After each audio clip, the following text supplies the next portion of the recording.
Iki mbangane dadi masalah yo senggel wong loro ye. Gong ora edan kowe kok sinuwun Kresna kok tok tantang. Mangkel ya aku wong matane ya ora weruh tenan kok. Iki saiki tak aturke sampean, iki men supaya mang tambani. Jare sampean sok nampa rek.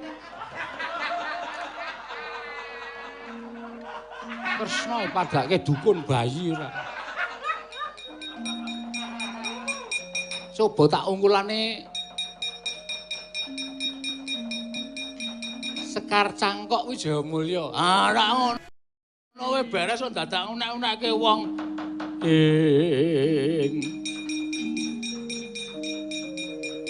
Kresna sinayeng manglung mintonaken tiwi kramanira.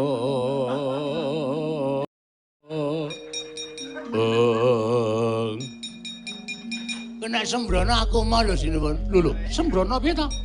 Kuwi nak mbanggula cupat-cup wae ta.